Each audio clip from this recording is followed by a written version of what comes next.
ওমর ফারুক রাদিয়াল্লাহু তাআলা আনহু ঘটনা আমরা অনেকেই জানি। তিনি যখন রাষ্ট্র প্রধান ছিলেন, দিনের আলোতে রাষ্ট্রীয় কার্যক্রমে ব্যস্ত থাকতেন, অফিসের কাজ, বিভিন্ন কাজে। আর রাতের আধারে দাঁড়ে দাঁড়ে ঘুরে ঘুরে মানুষের খোঁজ খবর নিতেন, প্রজাদের কি অবস্থা।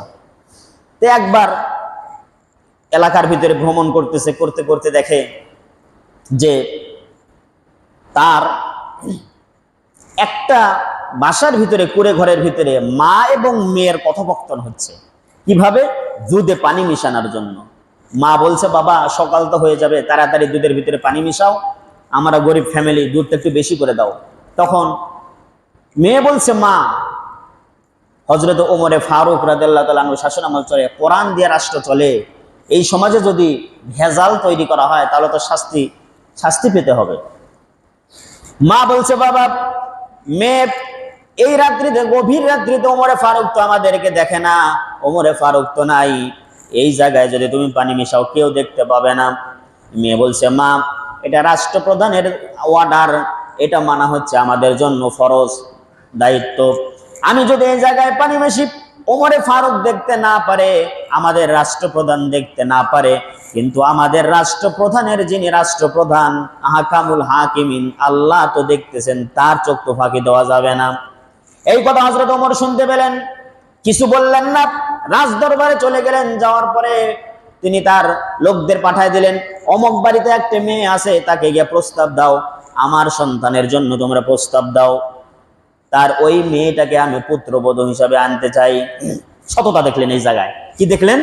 সততা দেখলেন।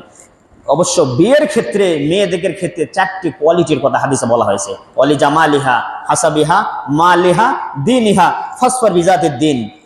মেয়ে যদি দেখতে হয় তাহলে 4টা কোয়ালিটি দেখে মেয়ে পছন্দ করতে হয়।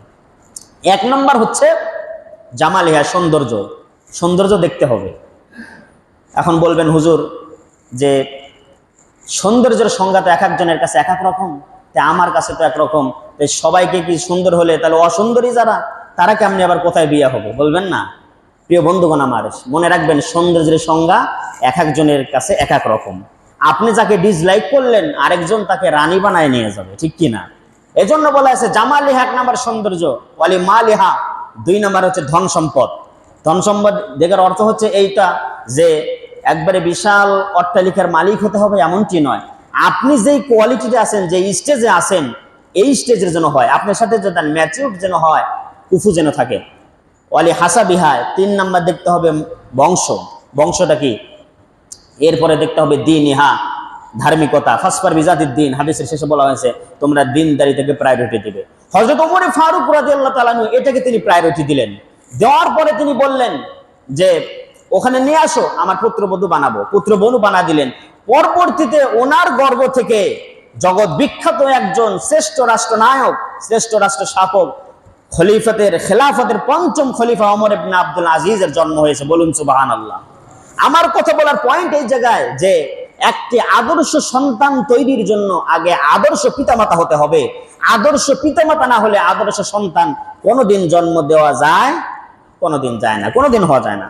হযরত লোকমান হাকিম, তিনি তার সন্তানকে অমূল্য নসিহা পেশ করছেন, উপদেশ প্রদান করছেন। কি উপদেশ?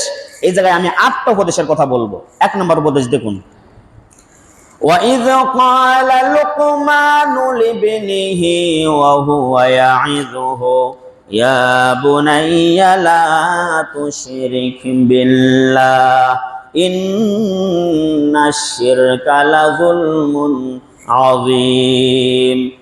হযরত লোকমান হাকিম বলেন, ইয়া বুনাইয়া, বানি শব্দর বুনাইয়া এটা হচ্ছে তাসগীর করা হয়েছে, এর অর্থ হচ্ছে এ কলিজার টুকরা সন্তান, আমি তোমাকে এখন এমন কিছু নসিহা পেশ করব যেগুলো তোমার জন্য খুবই কল্যাণকর। 1 নম্বর, লা তুশরিক বিল্লাহ ইন্নাশ শিরকা লাযুলমুন আযীম। 1 নম্বর হচ্ছে আল্লাহর সঙ্গে কাউকে শরীক স্থাপন